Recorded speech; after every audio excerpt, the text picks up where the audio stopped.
Right now, in the UK, there are two kinds of people. The first kind believes their money is safe, sitting in a savings account or a cash ISA, quietly earning a bit of interest. Untouched. Safe. Except it isn't. Between fiscal drag, inflation, and a new 22% tax rule, the government has just confirmed that safe cash is losing real value every single day, and most people have no idea it's happening. The second kind of person is doing something completely different. Legally. Without paying a single penny in tax on it. They're becoming ISA millionaires. Not bankers. Not crypto traders. Just ordinary savers who understood one system better than everyone else, and HMRC's own data shows there are now over 5,000 of them in Britain. If you save or invest any money in the UK, the next 8 minutes could genuinely change the next 10 years of your financial life. I'm going to show you exactly what this new 22% tax rule is, exactly what these ISA millionaires are doing differently, and exactly what you need to do before this rule takes effect. Don't skip ahead, the section at the end is the one that actually protects your money. Let's start with the problem. The UK government has just confirmed major changes to how ISAs work, and if you don't understand them now, they will cost you later. First, the cash ISA limit is being cut. Right now, if you're under 65, you can put the full £20,000 into a cash ISA every year. From the 6th of April 2027, that drops to just £12,000 for anyone under 65. If you're 65 or older, your allowance stays at £20,000. Second, and this is the part almost nobody is talking about, HMRC is introducing a brand new 22% charge. If you hold uninvested cash inside a stocks and shares ISA or an innovative finance ISA, and that cash earns interest, that interest will now be taxed at a flat 22%. This also applies to alternative finance returns, like Sharia-compliant returns. The one exemption is money market funds. Those aren't hit by the charge, as long as they're not the entire contents of your ISA. There's a third change too.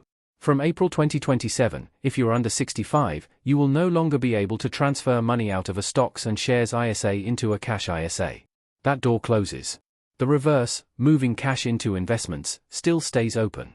And once you turn 65, the restriction lifts entirely. Why is the government doing this?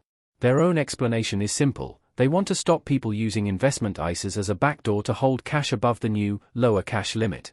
In other words, this is a direct signal. Stop parking money in cash. Start investing it properly. And on top of all this, there's fiscal drag.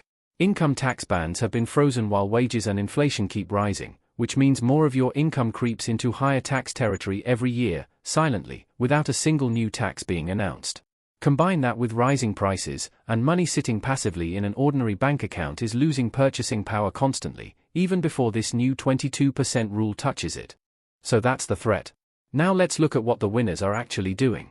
According to HMRC's own data, there are now 5,070 people in the UK with over £1 million sitting inside their ISA. Completely, permanently, tax-free.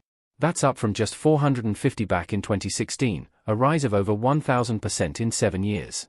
The average ISA millionaire's portfolio is worth £1.346 million. And the top 25 ISA investors in the country hold an average of £11.3 million each, every penny of growth, dividends, and gains untouched by tax.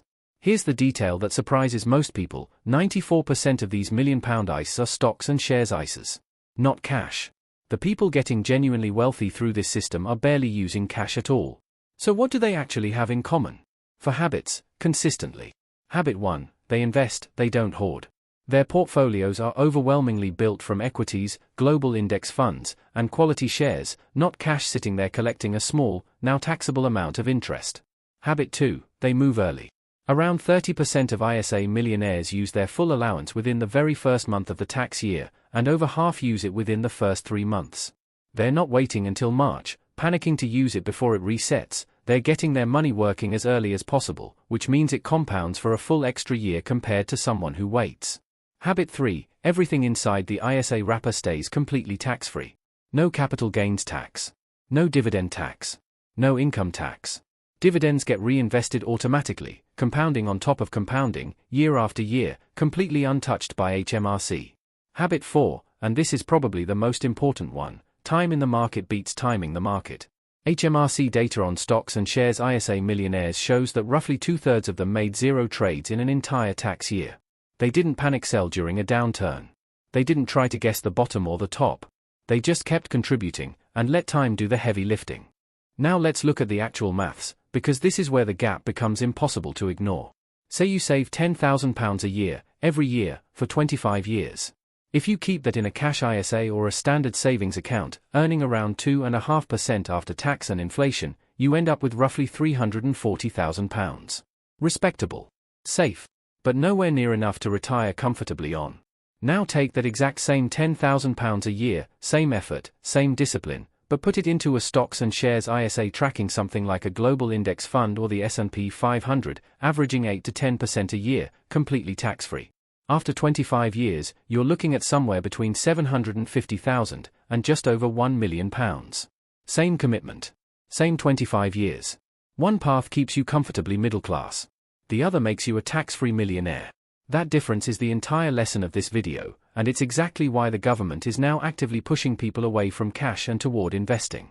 So here's what you actually need to do, starting now, before April 2027 arrives. Step 1. Check your stocks and shares ISA for uninvested cash sitting idle inside it. Once the new rule lands, the interest on that cash gets taxed at 22%. Either invest it properly, or move it into a low-cost money market fund, which stays exempt.